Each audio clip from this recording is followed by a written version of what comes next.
Isang malakas na kalabog ng pinto ang dumagundong sa buong hallway, kasabay ng isang matinis na sigaw na tila bumasag sa huling kapiraso ng pag-asa ni Sab. Next, huwag niyo nang sayangin ang oras ko sa mga mukhang katulong. Parang sinampal si Sab ng mga salitang yon. Nanigas siya sa kinatatayuan niya habang mahigpit na nakahawak sa laylayan ng kanyang kupas na blusa. Naramdaman niya ang init na gumagapang mula sa kanyang leeg paakyat sa kanyang mukha. Hindi dahil sa hiya, kundi sa halo-halong galit at sakit. Ito na iyon. Ito na sana ang pagkakataon niyang mayahon si nanay sa utang, pero tinapos agad ito ng isang mapanghusgang tingin bago pa man siya makabigkas ng kahit isang linya ng script. Napayuko na lang si Sab. Pinilit niyang huwag tumulo ang mga luha niya habang naglalakad palayo sa audition room. Sa bawat hakbang niya, naririnig niya ang hagik-gika ng ibang mga aplikante. Mga babaeng amoy mamahaling pabango, makikinis ang balat, at nakasuot ng mga damit na siguro'y mas mahal pa sa buong bahay nila sa probinsya, para siyang basahan na naligaw sa isang palasyo. Tumakbo siya. Hindi niya alam kung saan siya papunta, basta gusto lang niyang makalayo sa mga mapangmatang tingin na iyon. Napadpad siya sa fire exit. Tahimik dito. Malamig ang semento at amoy alikabok, pero mas mabuti na ito kaysa sa labas. Umupo si Sab sa isa sa mga baitang ng hagdan. Inilapag niya ang kanyang lumang bag at kinuha ang baon niyang tinapay na binalot pa sa tissue. Tinitigan niya ito. Lamog na ang tinapay. Parang siya. Doon na bumigay ang kanyang mga luha.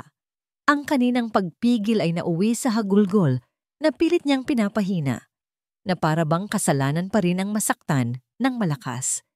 Paano na kami? Bulong niya sa sarili habang nanginginig ang mga kamay. Sorry, Nay. Ang hina ko. Akmang kakagat siya sa tinapay para kahit paano ay may laman ang tiyan niya, nang biglang may nagsalita mula sa itaas na hagdan. Kung ako sa'yo, hindi ko kakainin yan ng walang tubig. Mabubulunan ka. Napatalon sa gulat si Sab. Mabilis niyang pinunasan ang kanyang mga mata gamit ang likod ng kanyang palad. May bumabang lalaki. Nakasuot ito ng asurol na uniforme na medyo may mantsa ng grasa sa balikat. May hawak itong toolbox at isang basahan. Magulo ang buhok nito at pawisan. Mukhang kakatapos lang mag-ayos ng kung anong sira sa building. Isang maintenance staff o baka janitor. Sorry po, sir. Garalgal na sabi ni Sab. Akmang tatayo na para umalis. Bawal po ba dito? Aalis na po ako. Umupo ka lang, sabi ng lalaki. Ang boses nito ay malalim pero malumanay. Hindi katulad ng matitinis na boses ng mga tao sa audition kanina. Umupo ang lalaki sa baitang na nasa tapat niya. Hindi masyadong malapit para hindi siya mailang, pero sapat lang para maramdaman niyang may karamay siya. Inabot nito ang isang bote ng mineral water. Kalahati na lang ang laman, pero mukhang malinis naman. Oh, alok nito. Huwag kang mag-alala. Hindi ko pa nalagyan ng lason yan. Tubig lang yan ng isang pagod na manggagawa. Napangiti ng mapait si Sab. Alanganin niyang tinanggap ang tubig. Uhaw na rin siya. Salamat po. Uminom siya ng kaunti at naramdaman ang ginhawa sa kanyang lalamunan. Nang ibaba niya ang bote, nakatitig pa rin sa kanya ang lalaki. May lungkot sa mga mata nito na parang pamilyar kay Sab. Bakit ka umiiyak? Tanong nito. Ang boses niya ay hindi tsismoso, kundi parang boses ng isang kaibigan na handang makinig. Dahil ba sa audition? Tumango si Sab habang nilalaro ang takip ng bote. Hindi man lang nila ako pinagsalita. Nakita lang nila yung damit ko, yung sapatos kong Wala na. Bagsak na agad. Pinigilan niya ang muling paghikbi. Ang sabi nila, naghahanap sila ng artista, hindi katulong. Natigilan ng lalaki. Nakita ni Sab ang biglaang pag-igting ng panga nito. Humigpit ang hawak ng lalaki sa basahan na nasa kamay niya. Parang mas nagalit pa ito kaysa sa kanya. Bulag sila. Mahinang sabi ng lalaki, pero madiin. Nag-angat ng tingin si Sab. Tumingin ang lalaki ng diretso sa mga mata niya.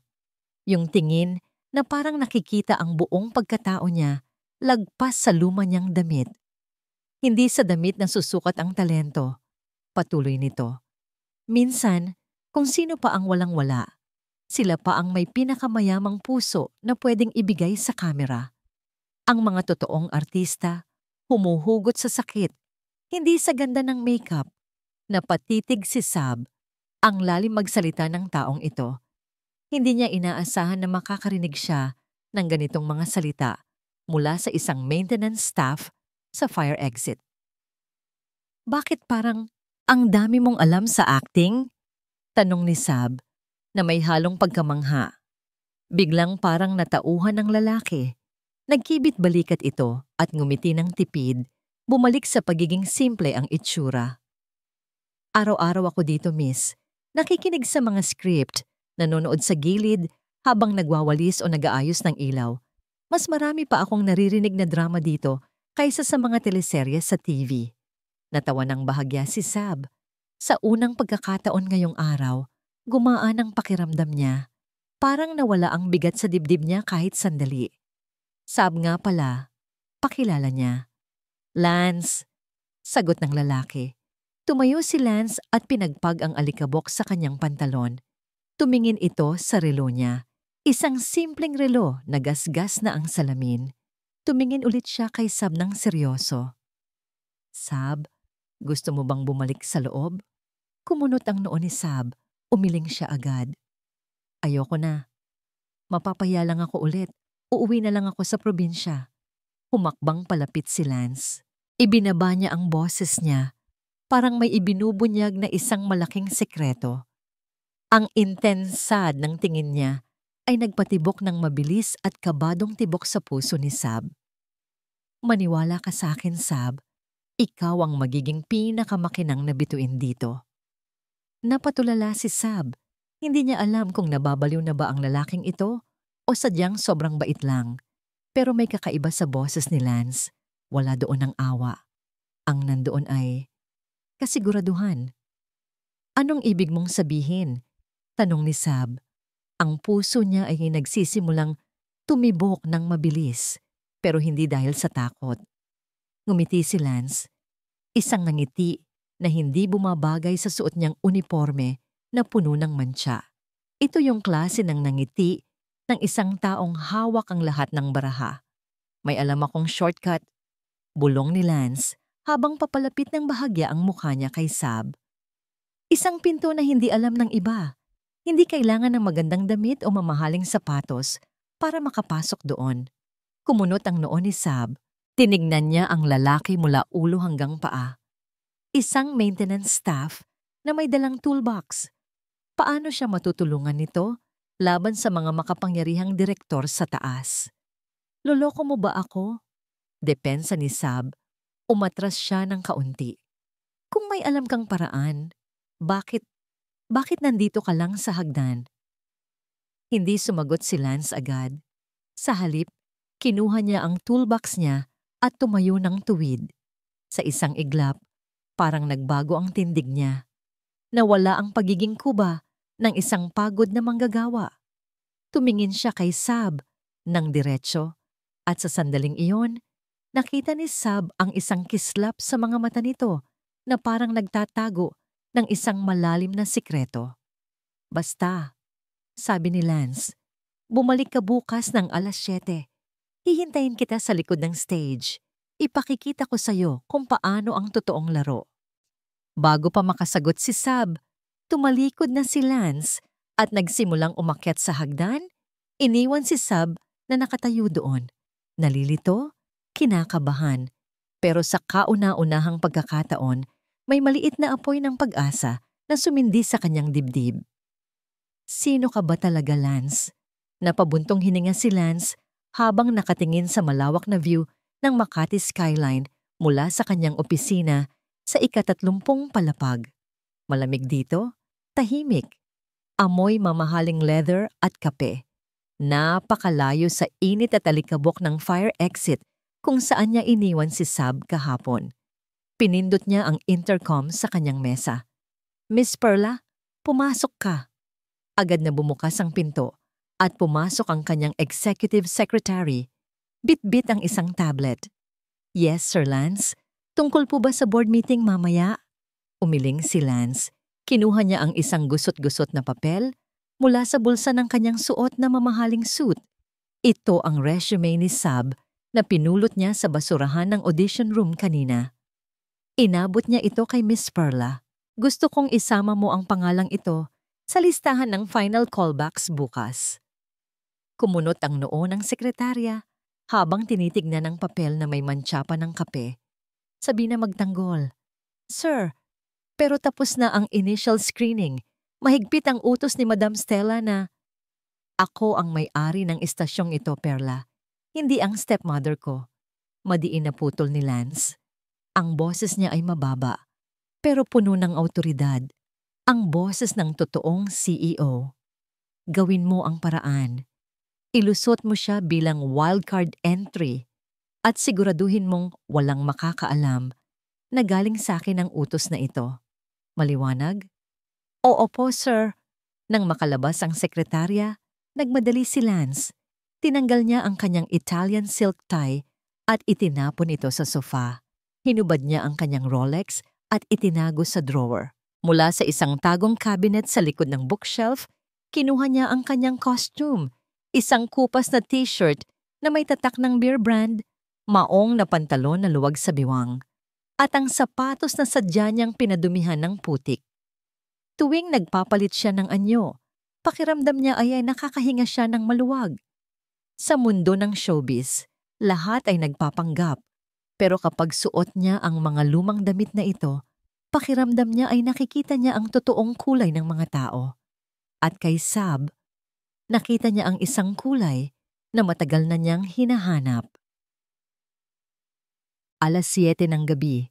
Nakatayo si Lance sa gilid ng isang paresan sa kanto, malapit sa studio. Ito ang usapan nila. Kabahan siya ng kaunti. Sanay siyang humarap sa mga investors, pero bakit parang mas nakakakaba ang makipagkita sa isang probinsyana na ang tanging dala ay pangarap? "Lance!" Napalingon siya. Tumatakbo si Sab palapit sa kanya. Suot ang isang simpleng puting bestida. Hingal na hingal ito pero nagniningning ang mga mata. "Pasok ako!" Sigaw ni Sab, halos mapapalakpak sa tuwa. "Tumawag sila kanina. Wildcard daw ako. Lance, totoo nga ang sinabi mo. Ang galing naman ang kakilala mo sa loob." Napangiti si Lance. Gusto niyang sabihin na, "Ako yun, Sab." Pero sa halip, nagkamot lang siya ng batok. "Sabi ko sa'yo malakas ako sa janitor na tropa ko." Narinig niya yung mga boss na nag-uusap. "Grabe, hulog ka ng langit." Hinila siya ni Sab paupo sa monoblock na upuan. "Dahil dyan, ililibre kita. Order ka na." Sagot ko. Tinignan ni Lance ang menu na nakasulat sa karton. Pares, Mami, Isaw, Betamax. Sa totoo lang, hindi pa siya nakakakain sa ganitong lugar. Ang tiyan niya ay sanay sa steak at wine. Pero nang makita niya ang excitement sa mukha ni Sab, tumango siya. "Sige, isaw na lang." Habang kumakain sila, hindi maalis ni Lance ang tingin kay Sab. Masaya itong nagkukwento tungkol sa buhay nila sa probinsya, tungkol sa kalabaw nila na si Boknoy, at kung paano siya nagpa-practice umarte sa harap ng salamin, gamit ang suklay bilang microphone. Tawa ng tawa si Sab habang may kaunting sauce ng isaw sa gilid ng labi niya. Sa sandaling iyon, nakalimutan ni Lance na siya ang tagapagmana ng ₱1 bilyong kumpanya. Nakalimutan niya ang pressure ni Madam Stella. Nakalimutan niya ang mga peking ng ngiti sa opisina. "Alam mo, Lance," biglang seryosong sabi ni Sab habang nakatitig sa kanya. "Bakit? Ang gwapo mo pala kapag tumatawa." Sabi nito nang walang halong malisya. Puro katotohanan lang. "Sa fire exit kasi, ang lungkot ng mata mo. Pero ngayon, parang ikaw na yung bida sa pelikula." Nabilaukan si Lance sa iniinom niyang soft drinks. Uminit ang tenga niya. Siya? Bida? Siya na laging nasa dilim, nagtatago sa likod ng mga maskara? Bolera! Sagot na lang niya. Pero sa loob-loob niya, gusto niyang tumigil ang oras. Natapos ang gabi ng mabilis. Naglakad sila papunta sa sakayan ng jeep. Ayaw pa sanang umuwi ni Lance. Gusto pa niyang marinig ang boses ni Sab. Salamat ulit, Lance, sabi ni Sab bago sumakay. Pangako, kapag sikat na ako, hindi na sa paresan ang libre ko sa'yo. Sa restaurant na may aircon na. Tumawa si Lance. Aasahan ko yan. Kumaway si Sab at tumalikod na para sumakay. Napahawak si Lance sa bulsa ng kanyang lumang pantalon para kunin sana ang barya, pambayad sa tricycle pauwi. Pero may ibang nahagip ang kamay niya. O mas tamang sabihin, may nahulog mula sa bulsa niya. Cling! Isang matinis na tunog ng metal ang tumama sa semento. Napahinto si Sab sa pag-akyat sa jeep. Lumingon siya. Sa paanan ni Lance, umiintab sa ilaw ng poste ang isang bagay na ginto. Isang ballpen. Pero hindi lang basta ballpen. Isa itong Montblanc Limited Edition fountain pen na may nakaukit na initial sa dulo. Agad yumuko si Sab at pinulot ito bago pa makagalaw si Lance. Nanlaki ang mga mata ni Sab habang tinititigan ng ballpen. Mabigat ito. Makintab, halatang pangmayaman. Sobrang layo sa itsura ng suot ni Lance. Lance! Tawag ni Sab. Nanginginig ang boses. Dahan-dahang nag-angat ng tingin si Sab kay Lance. Puno ng pagtataka ang mga mata niya. Bakit? Bakit may pangalan mo to? At bakit ginto? Nanigas si Lance. Ang puso niya ay kumabog ng pagkalakas-lakas. Ang script na binuo niya ay mukhang masisira agad sa unang kabanata pa lang. Mabilis na gumana ang utak ni Lance. Ang kanyang puso ay kumakabog ng malakas sa kanyang dibdib habang nakatingin kay Sab na hawak ang gintong ballpen. Kailangan niya ng magandang palusot at kailangan niya ito ngayon din. Yan ba? Pilit na tawa ni Lance, sabay hablot ng ballpen mula sa kamay ni Sab nang medyo mabilis. Napulot ko lang yan sa opisina ni Sir C.O. kanina. Pinapalinis niya. Alam mo naman, utusan lang tayo. Tinitigan siya ni Sab. Ang noo nito ay nakakunot pa rin. Parang tinitimbang ang kanyang sinabi. Pinapalinis? Bakit nasa bulsa mo? At bakit LV ang nakaukit? Lance Velasco ang pangalan mo, 'di ba? Napalunok si Lance. Shit. Nakalimutan niyang ginamit niya ang tunay niyang first name. Oo, pero LV means Louis Vuitton. Oo, brand yan ng ballpen. Fake lang to, nabibili sa bangketa, Class A imitation. Tumingin ulit si Sab sa ballpen, tapos kay Lance. Dahan-dahan, nawala ang pagdududa sa mukha niya at napalitan ng isang inosenteng ngiti. Kaya pala. Tumawa si Sab at pinalo pa siya sa braso. Kinabahan naman ako. Akala ko ninakaw mo eh. Ingatan mo yan. Baka mapagbintangan ka pa. Sige na, alis na ako. Sumakay na si Sab sa jeep. Huminga ng malalim si Lance habang pinapanood ang sasakyan na lumayo. Muntik na yon. Napakamot siya sa ulo. Hanggang kailan niya kayang panindigan ang pagpapanggap na ito? Lumipas ang ilang linggo. Ang mundo ni Sab ay umiikot na ngayon sa loob ng studio. Ang wildcard entry niya ay naging usap-usapan. Sa final acting workshop, habang ang iba ay nagpapagandahan ng iyak, si Sab ay nagpamalas ng isang raw at makatotohanang performance na nagpatahimik sa buong kwarto. Ginampanan niya ang papel ng isang inang na walan ng anak, humuhugot sa sakit ng pagkawala ng tatay niya noon. Nang matapos ang eksena, pumalakpak ang direktor. Kahit si Madam Stella, na nakaupo sa sulok na parang isang reyna, ay napataas ng kilay, wala siyang masabi. Nakuha ni Sab ang role. Siya ang bagong leading lady. Ang balita ay parang sunog na kumalat sa studio. Si Sabina Magtanggol, ang probinsyana, ang bida sa next big teleserye. Ang una niyang ginawa, hanapin si Lance. Tumakbo siya papunta sa likod ng props room kung saan madalas tumambay si Lance tuwing break time nito o ang akala niya. Lance! Nakita niya si Lance na nagbubuhat ng isang kahon ng bottled water. Sa totoo lang, nag-i-inspection lang si Lance ng inventory. Pero nang makita niya si Sab, kunwari ay nagbuhat siya para magmukhang busy. Binitawan ni Lance ang kahon nang makita ang mukha ni Sab. Alam na niya. Nakuha mo? Tanong ni Lance. Nakangiti. Hindi sumagot si Sab. Sa halip tumakbo ito at tumalon payakap sa kanya. Nagulat si Lance. Muntik na silang matumba pareho. Ang amoy ni Sab, amoy araw at baby powder, ay pumuno sa ilong niya. Naramdaman niya ang mainit na yakap nito. Mahigpit, totoo. Walang halong kaplastikan. Bida na ako, Lance, bida na ako. Umiiyak na, sabi ni Sab sa balikat niya. Hindi agad nakagalaw si Lance. Matagal na panahon na simula noong huli siyang niyakap ng ganito. Yung yakap na walang hinihinging kapalit. Dahan-dahan, itinaas niya ang mga kamay niya at niyakap din si Sab pabalik. Sabi ko naman sa'yo bulong niya. Deserve mo yan. Kumala si Sab at pinunasan ang luha niya. Kinuha niya ang wallet niya. Isang lumang coin purse. Dahil dyan kakain tayo sa labas. At this time hindi na isaw. May nakuha akong advance payment. Doon tayo sa may aircon. Dinala siya ni Sab sa isang fast food chain. Para kay Sab, ito na ang height ng luxury. Umorder ito ng bucket ng chicken, spaghetti at malalaking drinks. Habang kumakain, napansin ni Sab na tahimik si Lance.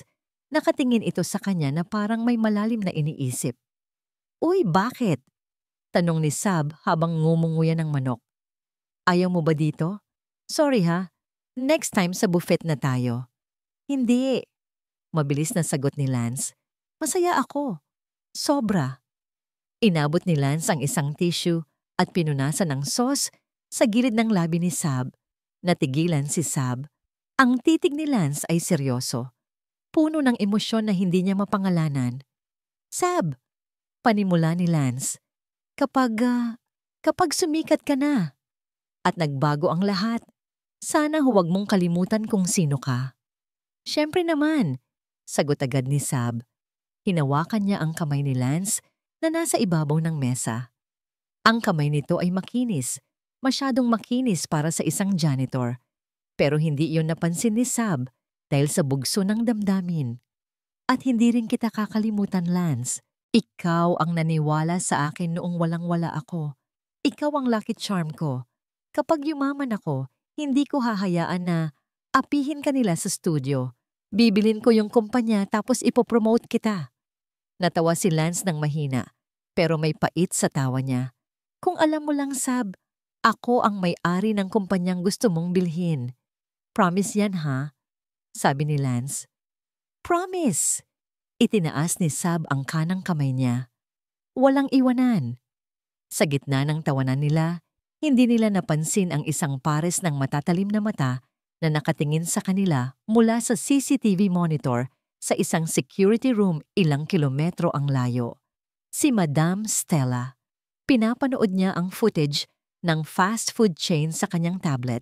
Nakita niya kung paano hawakan ni Lance ang kamay ng patay gutom na probinsyana na yon. Nakita niya ang ningning sa mga mata ng kanyang stepson na matagal na niyang hindi nakikita. Ngumisi si Madam Stella, isang ngangisi na nagbabadya ng bagyo. Ang sweet! Bulong niya sa sarili habang hinihit-hit ang kanyang sigarilyo. Tignan natin kung hanggang saan aabot ang pag-ibig niyo kapag nalaman ng lahat ang totoo. Enjoy your chicken, Sabina. Dahil bukas, kakainin ka ng buhay ng mundong pinasok mo.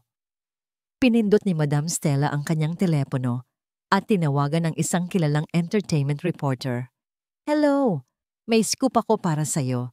Tungkol sa bagong leading lady at sa kanyang secret lover sa loob ng kumpanya. Ang sumunod na mga araw ay parang isang panaginip na unti-unting nagiging bangungot. Sumikat si Sab. Ang trailer ng kanyang teleserye ay nag-viral. Lahat ay humahanga sa kanyang natural acting at fresh face. Pero kasabay ng papuri, nagsimula ring gumapang ang mga anino. Sa cafeteria ng studio, tuwing dadaan si Sab, tumatahimik ang paligid. Ang mga bulungan ay parang mga bubuyog na hindi niya mahuli, pero naririnig niya ang ugong. Siya yun, di ba? Ang galing umarte. Sa kama. Balita ko, kaya nakuha ang role kasi may kapit. Malakas daw sa boss. Sayang, mukha pa namang inosente. Pumasok si Sab sa CR para maghilamos. Nanginginig ang mga kamay niya. Gusto niyang sumigaw, ipagtanggol ang sarili. Pero paano mo lalabanan ng hangin? Paglabas niya, nakita niya si Lance na nagpapalit ng bumbilya sa hallway. Agad gumaan ang pakiramdam niya. Lance! Tawag niya, akmang lalapit. Pero sa halip ng ngumiti, mabilis na lumingon si Lance sa paligid na parang takot na may makakita sa kanila. Hinila niya si Sab papasok sa isang maliit na stockroom at isinara ang pinto. Madilim at masikip sa loob, amoy alikabok at lumang papel. Ang lapit ng mukha nila sa isa't isa. Bakit? Tanong ni Sab, kinakabahan. Bakit tayo nagtatago? Mainit ka ngayon, Sab. Bulong ni Lance, bakas ang may mga kumakalat na chismis. Pagpapatuloy ni Lance, ang kanyang mga mata ay puno ng pag-aalala. Sinasabi nilang may sugar daddy ka sa management. Natawa si Sab ng mapait. Sugar daddy? Ikaw lang naman ang kilala ko dito. At janitor ka lang naman, di ba? Natigilan si Lance. Sa dilim ng stockroom, hindi nakita ni Sab ang sakit na dumaan sa mukha niya. Ito na ang pagkakataon. Ito na ang sandali para sabihin ang totoo. Sab! Hinawakan ni Lance ang magkabilang balikat niya. Ang higpit ng hawak nito ay halos makasakit. May sasabihin ako sa'yo. Importante to. Makinig ka. Bumilis ang tibok ng puso ni Sab. Ano yun? Tinatakot mo naman ako eh. Bumuka ang bibig ni Lance. Ako ang... Kring! Kring! Biglang tumunog ang cellphone ni Lance. Isang ringtone na hindi pamilyar kay Sab. Tunog ng isang mamahaling business phone. Hindi ng mumurahing unit na laging hawak ni Lance. Nanlaki ang mata ni Lance. Mabilis niyang dinukot ang phone sa bulsa. Hindi ang keypad phone na luma, kundi ang sleek, latest model smartphone na umiilaw sa dilim. Nakita ni Sab ang pangalan sa screen, Madam Stella. Nagkatinginan sila. Ang tanong sa mga mata ni Sab ay malinaw. Bakit may number ka ni Madam Stella? At bakit ganyan ang phone mo? Bago pa makapagsalita si Sab, pinindot ni Lance ang reject at ibinalik ang phone sa bulsa. Sab, kailangan ko nang umalis. Emergency. Sabi ni Lance, nanginginig ang boses. Hindi siya makatingin ng diretso. Mag-usap tayo mamaya. Sa paresan ulit. Ipapaliwanag ko lahat. Mabilis na lumabas si Lance ng stockroom. Iniwan si Sab na nakatayo sa dilim, puno ng pagdududa na unti-unting lumalamon sa kanyang tiwala. Sa executive office, galit na galit si Lance na pumasok. Ibinagsak niya ang pinto. Anong laro ito, Tita Stella? Sigaw niya. Nakaupo si Madam Stella sa swivel chair, hinihimas ang isang puting pusa. Kalmado, nakakatakot. Laro? I'm just protecting the company's image, Ijo. Sagot nito nang hindi tumitingin. Inabot niya ang isang folder at inihagis sa mesa. Kumakalat na ang balita na ang CEO ay may relasyon sa isang hamak na starlet. Alam mo ba ang epekto niyan sa stock market? Wala akong pakialam sa stocks, sigaw ni Lance. Mahal ko siya. Tumawa ng malamig si Stella. Tumayo ito at lumapit kay Lance. Mahal? O naawa ka lang dahil nakikita mo sa kanya ang nanay mo? Ang failed actress na nanay mo na namatay sa hirap? Nanigas si Lance. Huwag mong idadamay ang nanay ko. Then stop acting like a child. Bulong ni Stella sa tenga niya. May board meeting bukas. Gusto ng mga investors na ipakilala mo ang official fiancé mo. Si Beatrice, ang anak ng senador. Hindi. Madiin na tanggi ni Lance. Kung hindi mo gagawin, Bumalik si Stella sa kanyang mesa at may pinindot sa laptop. Sa malaking screen sa dingding, lumabas ang isang video. Video ito ng pamilya ni Sab sa probinsya. Masaya silang kumakain, pero sa background, may mga lalaking nakaitim na nagmamasid. Nanlaki ang mata ni Lance. Stella! Huwag mong gagalawin ang pamilya niya. Simple lang ang gusto ko, Lance. Dumalo ka sa Grand Ball bukas. Ipakilala mo si Beatrice at hayaan mong mamatay ang issue kay Sabina. Kung aamin ka sa publiko tungkol sa inyo ni Sab, sisiguraduhin kong mawawala ng tirahan ang pamilya niya bukas din. At si Sab, sisiguraduhin kong hindi na siya makakaarte kahit sa barangay fiesta. Napakuyom ng kamao si Lance. Ramdam niya ang init ng dugo sa kanyang ulo. Wala siyang magawa. Hawak ni Stella ang leeg niya. Fine. Bulong niya. Halos hindi lumabas ang boses. Pero huwag na huwag mo silang gagalawin. Gabing-gabi na nang makauwi si Sab sa inuupahan niyang maliit na kwarto. Wala si Lance sa paresan kanina. Naghintay siya ng 3 oras. Pagbukas niya ng pinto, may nakasingit na puting sobre sa ilalim. Walang pangalan. Walang return address. Kinuha ito ni Sab. Mabigat ang pakiramdam niya. Binuksan niya ito ng dahan-dahan. Sa loob, may isang litrato. Litrato ni Lance. Pero hindi si Lance na naka-uniforme ng janitor. Si Lance na nakataksido, nakatayo sa isang podium, at may hawak na gunting para sa ribbon cutting. Sa tabi niya ay si Madam Stella at iba pang executives. Sa likod ng litrato, may nakasulat sa pulang tinta, "Kilalanin mo ang taong niyayakap mo. Ingat ka. Baka masugatan ka sa mga bubog," na tinatago niya. Napaupo si Sab sa sahig. Ang mundo ay biglang umikot. Ang janitor, ang maintenance guy na kumakain ng isaw kasama niya, ay ang may-ari ng estasyon. Ang lahat ng ito, ang audition, ang wildcard, ang role. Laro lang ba ito lahat? Pinagtawanan lang ba siya habang nagkukwento siya ng pangarap niya sa isang bilyonaryo na nagpapanggap na mahirap? Tumulo ang luha ni Sab sa litrato. Pero hindi lang lungkot ang nararamdaman niya ngayon. May halong galit. Galit ng isang taong naniwala sa isang napakagandang kasinungalingan. Ang gabi ng Grand Ball ay dumating na parang isang bagyo na nagbabalat kayong isang magandang araw.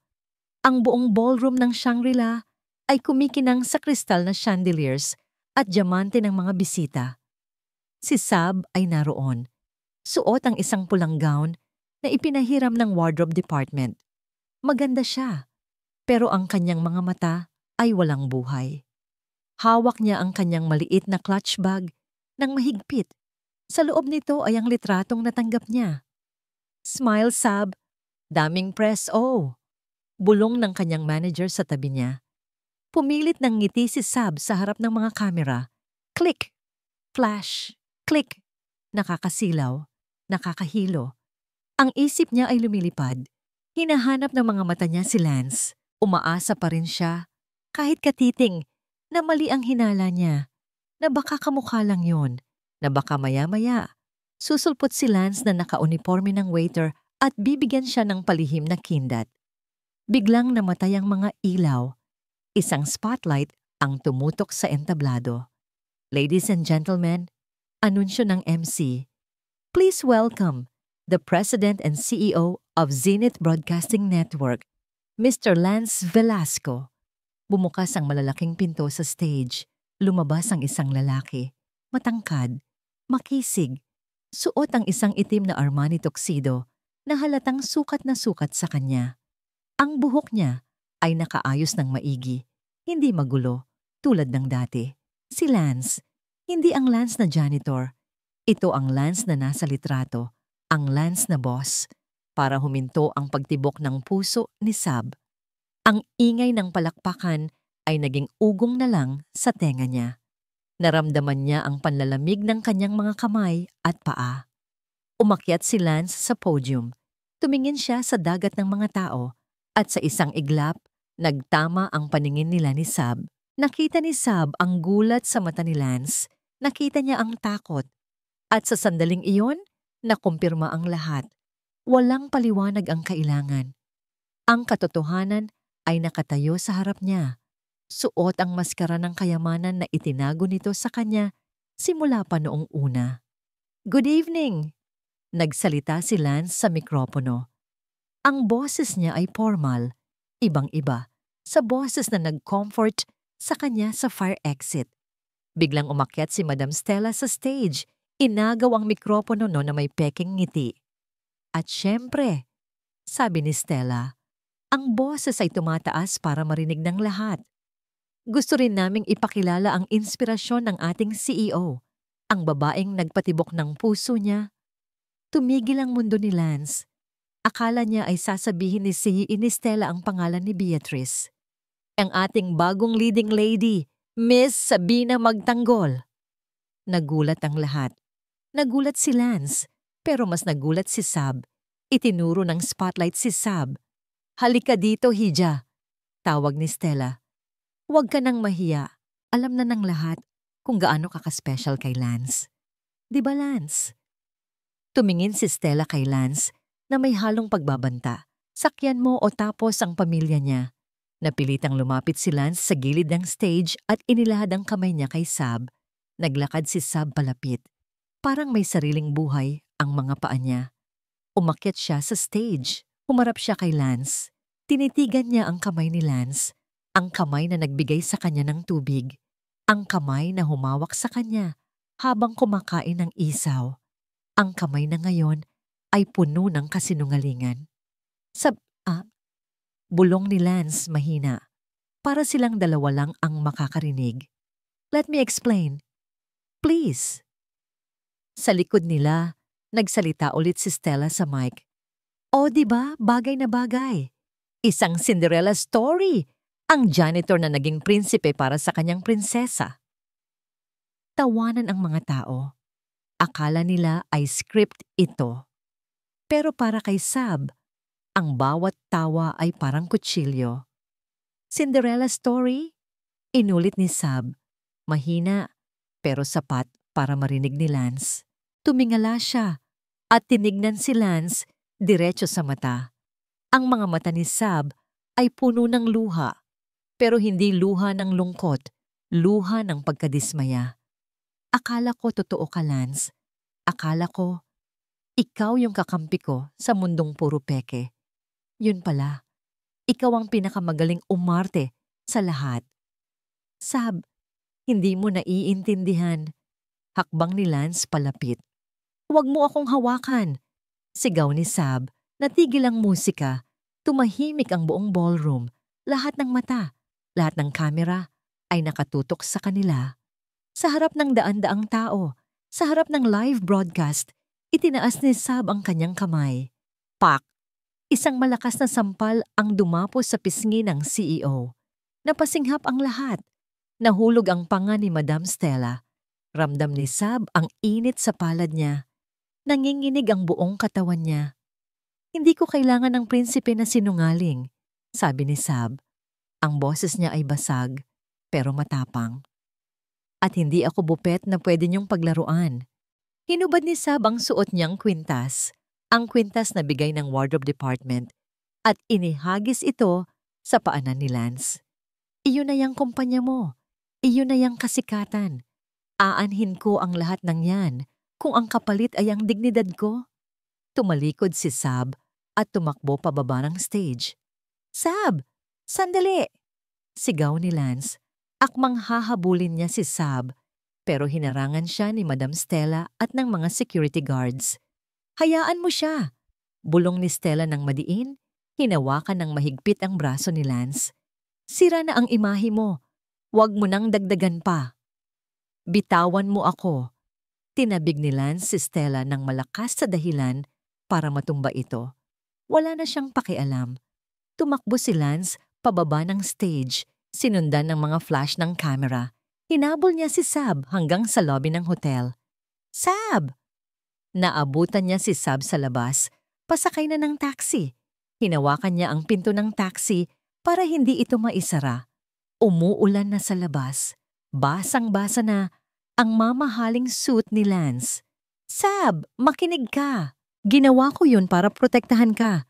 Kung nalaman nila agad, gagamitin ka nila. Gusto ko lang na mahalin mo ako bilang ako, hindi bilang CEO. Lumingon si Sab. Basang-basa ang mukha niya ng luha at ulan. Minahal naman kita eh. Sigaw ni Sab, sumasabay sa kulog. Minahal kita kahit wala kang pera. Minahal kita nung akala ko janitor ka. Yun ang masakit, Lance. Hindi mo kailangang magpanggap para mahalin kita. Pero dahil nagsinungaling ka, pinaramdam mo sa akin na hindi ako sapat para pagkatiwalaan ng totoo mong pagkatao. Natigilan si Lance. Ang mga salitang iyon ay tumagos sa puso niya. Ngayon, sino ka ba talaga? Hindi na kita kilala. Dagdag ni Sab.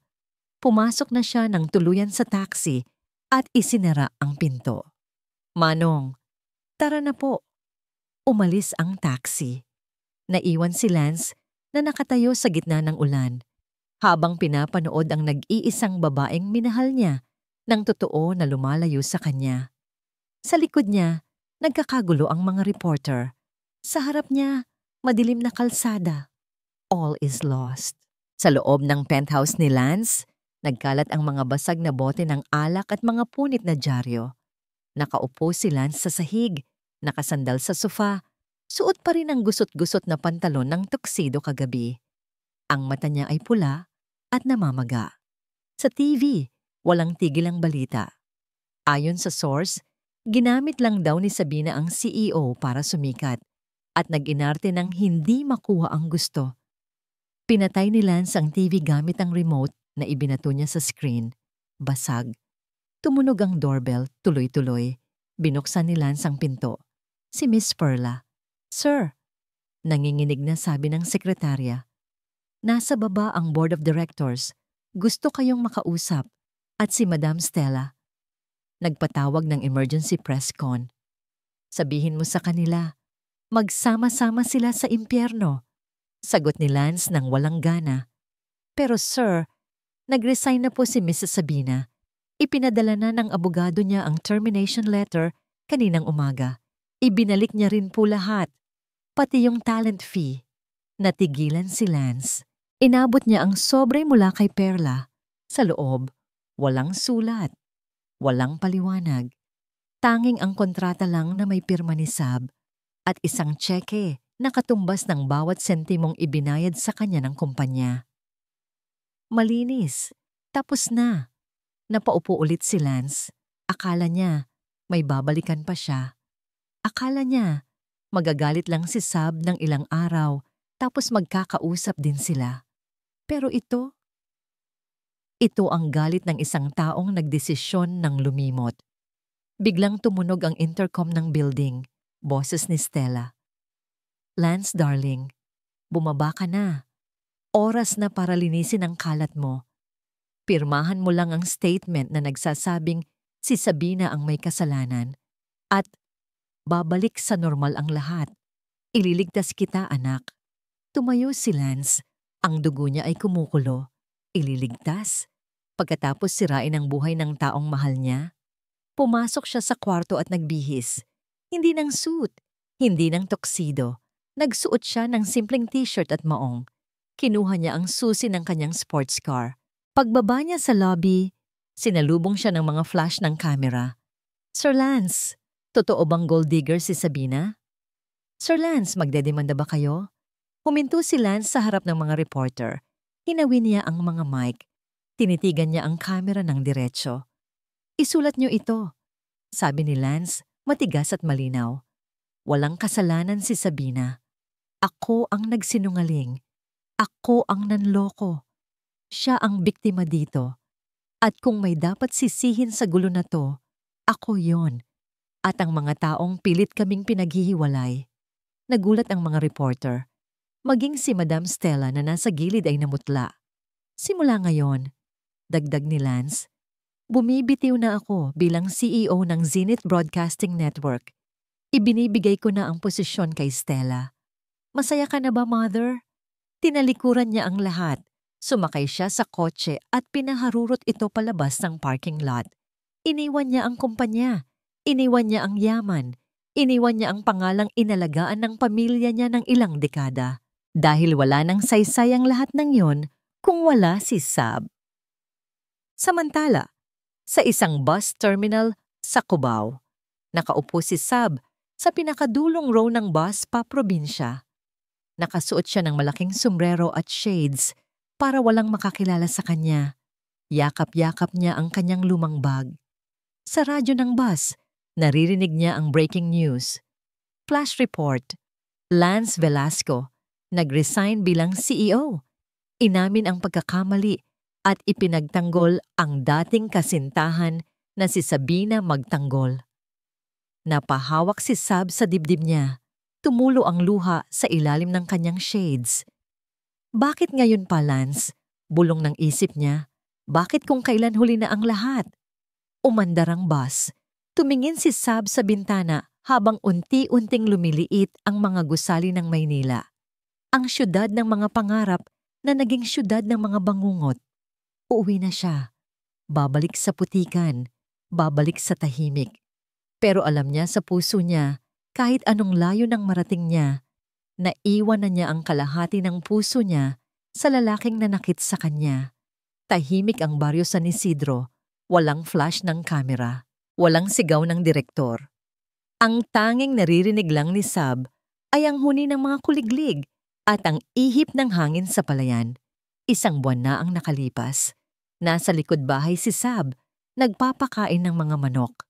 Ang mga kamay na dati hinahawakan ng mga makeup artist ay ngayon ay puno na ulit ng dumi at mais. Anak, tawag ng kanyang nanay Lita mula sa bintana. Kain na tayo. Pumasok si Sab. Payak ang hapunan, pritong isda at nilagang gulay. Masarap, pero parang walang lasa para kay Sab. May tumatawag na naman kanina, sabi ni Nanay Lita habang nagsasandok ng kanin. Taga Maynila daw. Gusto kang interviewin, binabaan ko. Tumangulang si Sab. Salamat, Nay. Ayoko na silang makausap. Pero anak, huminto si Nanay Lita. Tinitigan niya si Sab na nakatitig lang sa pinggan. Hindi ka nang umingiti. Simula nang umuwi ka. Para kang nabuhay, pero patay naman ang loob. Pagod lang ako, Nay. Pagsisinungaling ni Sab. Pagkatapos kumain, lumabas ulit si Sab. Umupo siya sa lumang papag sa ilalim ng puno ng mangga. Dito siya madalas mangarap dati na maging artista. Ngayon, dito siya nagtatago para lumimot. Tumingala siya sa langit. Madaming bituin. Naalala niya ang sinabi ni Lance noon. Ikaw ang magiging pinakamakinang na bituin. Sinungaling! Bulong ni Sab sa hangin. Kasabay ng pagtulo ng luha na hindi niya mapigilan. Sinungaling ka, Lance. Miss na niya ito. Kahit galit siya, hinahanap-hanap pa rin niya ang tawa nito, ang boses nito, ang amoy nito. Biglang tumahol ng malakas si Boknoy, ang aso nila. May liwanag ng headlights na tumagos sa kadiliman ng daan. Isang sasakyan ang paparating, hindi ito tricycle o jeep. Tunog ito ng isang mamahaling makina. Kinabahan si Sab. Reporter na naman ba? Tumayo siya para pumasok sa loob, pero huminto ang sasakyan sa tapat ng gate nila. Isang itim na SUV. Bumukas ang pinto. Bumaba ang isang lalaki. Hindi ito nakasuit. Nakaputing sando ito, naka-shorts na maong at tsinelas. May dala itong malaking sako ng bigas sa balikat at isang bayong na puno ng gulay sa kabilang kamay. Nanlaki ang mata ni Sab. Si Lance, pero hindi siya mukhang CEO. Mukha siyang kargador sa palengke. Pawisan, medyo maitim ang balat dahil sa araw at magulo ang buhok. Naglakad si Lance palapit sa gate. Ibinaba niya ang sako ng bigas at huminga ng malalim. Tumingin siya kay Sab. Magandang gabi po. Bati ni Lance, medyo hinihingal. Pwede po bang mag-apply? Natulala si Sab. A-apply? Anong pinagsasabi mo? Nabalitaan ko kasing kulang kayo sa tao sa bukid. Seryosong sabi ni Lance, pero may kislap sa mata. Marunong ako magsibak ng kahoy, marunong ako mag-igib, at marunong din akong maghintay hanggang sa mapatawad ako ng boss ko. Lumabas si Nanay Lita dahil sa ingay. "Sino yan?" "Anak, sino yan?" Humarap si Lance kay Nanay Lita at nagmano, isang bagay na hindi ginagawa ng mga CEO. "Magandang gabi po, Nay. Ako po si Lance, yung manliligaw po sana ng anak nyo. Kung papayag po kayo, dito po muna ako titira sa kubo sa labas. Trabaho kapalit ng pagkain." Napanganga si Nanay Lita. Tumingin siya kay Sab, tapos kay Lance. "Lance," ulit ni Nanay. "Di ba ikaw yung nasa TV, yung mayaman?" "Dati po yon." Ngumiti si Lance. "Ngayon po, isa na lang akong lalaking nagbabaka sakaling may puwang pa sa puso ng anak nyo." Tumingin si Lance kay Sab. "Sab, hindi ako nandito para pilitin kang bumalik. Nandito ako para patunayan na kaya kong mabuhay sa mundo mo, na kaya kong maging totoo. Kahit abutin pa ng taon, maghihintay ako." Naramdaman ni Sab ang pagbilis ng tibok ng puso niya. Gusto niyang magalit. Gusto niyang ipagtabuyan si Lance. Pero nang makita niya ang pawis sa noo nito, ang dumi sa paa nito, at ang sinseridad sa mga mata nito, nanlambot ang tuhod niya. "Bahala ka sa buhay mo," sabi ni Sab. Tumalikod at naglakad papasok ng bahay para itago ang pamumula ng mukha niya. "Pero huwag kang magrereklamo kapag pinakain ka namin ng tuyo araw-araw." Narinig niya ang mahinang tawa ni Lance. "Kahit asin lang, Sab, basta kasama ka." Hindi nagbibiro si Lance. Sa sumunod na 2 linggo, ang dating CEO ng pinakamalaking TV network ay naging paboritong topic sa baryo.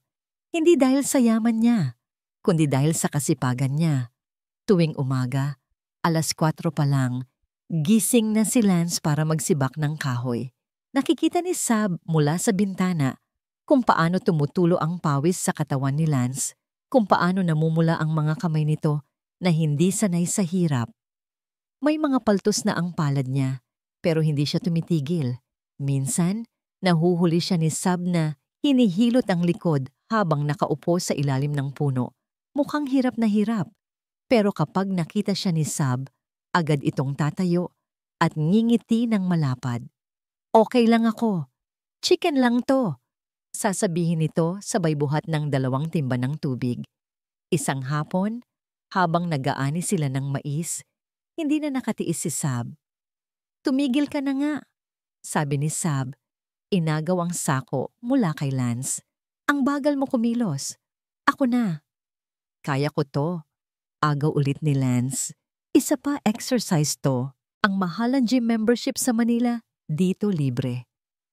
Natawa ng mahina si Sab. Baliw. Umupo sila sa pilapil para magpahinga. Inabutan ni Sab si Lance ng tubig at saging na saba. "Lance," panimula ni Sab. Tinitigan niya ang mga kamay ni Lance na puno ng galos at putik. "Bakit mo ba ginagawa to? Alam naman nating hindi ka tatagal dito. Isang tawag lang ng kumpanya mo, babalik ka rin sa aircon." Uminom si Lance ng tubig at tumingin sa malawak na bukid. Ang mukha niya ay seryoso, payapa. "Alam mo ba, Sab, buong buhay ko, sinabihan ako kung sino dapat ako." Kwento ni Lance. "Dapat magaling ako. Dapat hindi ako magkamali. Dapat perpekto ako. Kasi yun ang expectation sa isang Velasco." Humarap siya kay Sab. "Pero nung nakilala kita, nung naging janitor ako, doon ko lang naramdaman na ako to. Na pwede pala akong mahalin kahit walang titulo, kahit walang pera." Hinawakan ni Lance ang kamay ni Sab. Dumi sa dumi. Lupa sa lupa. "Hindi ako aalis dito, Sab. Kasi nandito ka. At wala nang ibang lugar sa mundo na mas gugustuhin ko pang puntahan kaysa sa tabi mo." Naramdaman ni Sab ang init sa puso niya na matagal na niyang pinipigilan. Ang mga pader na itinayo niya ay unti-unting gumuho. "Pero paano yung kumpanya?" tanong ni Sab. "Si Stella na ang bahala doon. Hayaan mo silang magpatayan sa boardroom. Mas masaya dito. Mas tahimik." Biglang dumilim ang langit. Ang hangin ay bumilis at lumamig.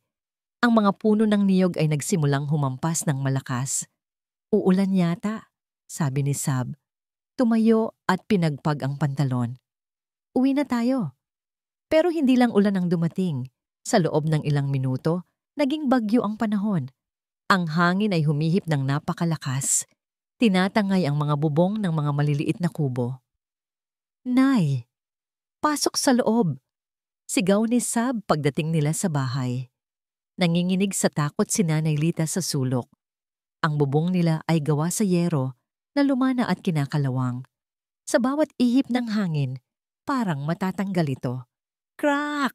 Isang malaking sanga ng puno ng mangga ang bumagsak sa bubong ng kusina. Butas, tumulo ang malakas na ulan sa loob. Ang bubong! Sigaw ni Nanay Lita. Agad na kumilos si Lance. Kumuha siya ng martilyo, pako at isang malaking trapal. Aayusin ko! Sigaw ni Lance, tumatakbo palabas sa gitna ng bagyo. Lance, wag! Delikado!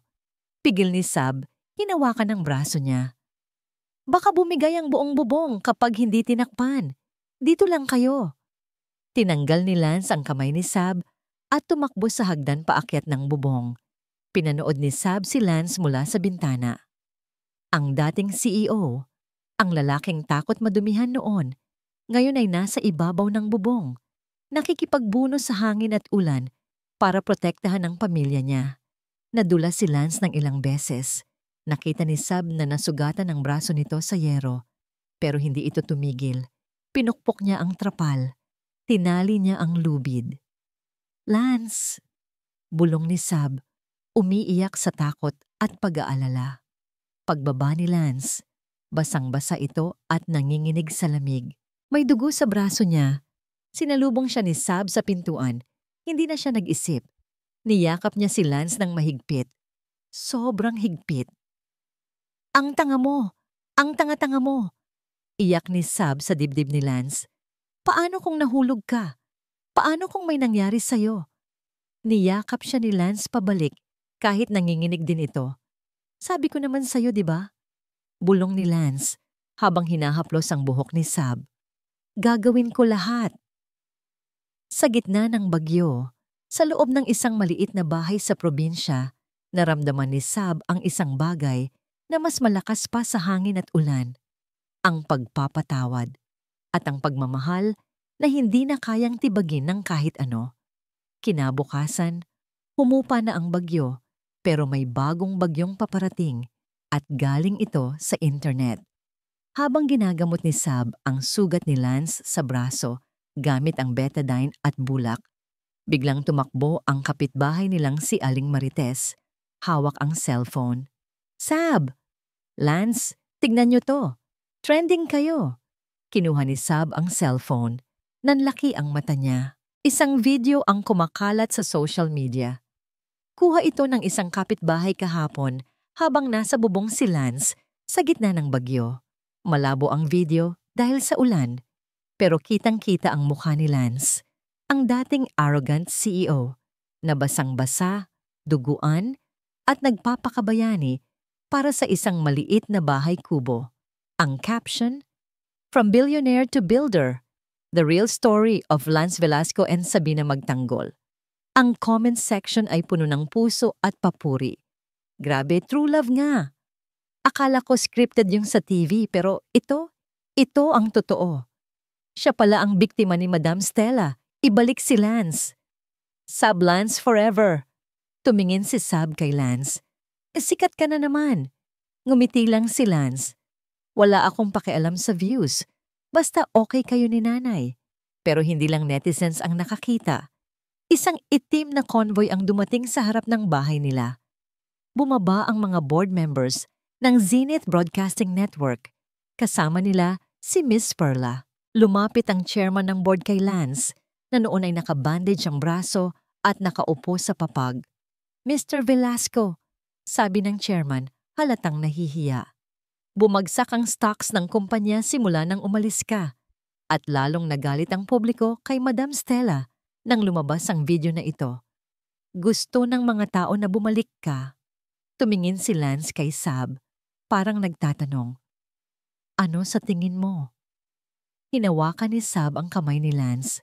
"Bumalik ka," sabi ni Sab. "Hindi para sa kanila, kundi para sa'yo. Para itama ang mali, para linisin ang pangalan mo, at para sa mga katulad ko na nangangarap na mabigyan ng chance ng walang palakasan."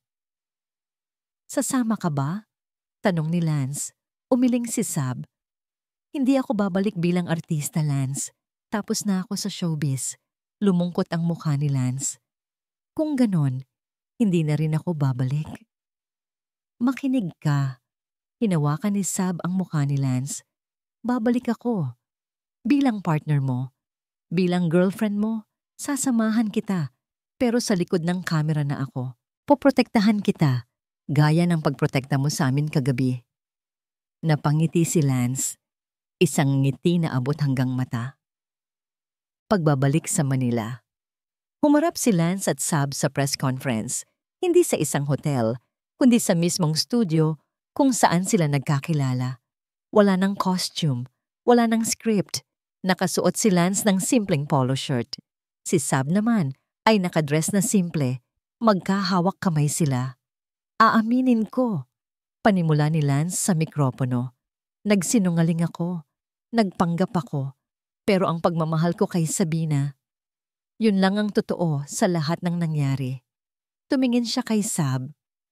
Si Sabina ang nagturo sa akin na hindi nasusukat ang halaga ng tao sa posisyon o yaman. Kaya ngayon, bilang CEO ulit ng Zenith, babaguhin ko ang patakaran. Wala nang palakasan. Talent ang mangingibabaw. At sisiguraduhin kong wala nang matatakot mangarap. Nagpalakpakan ang mga reporter.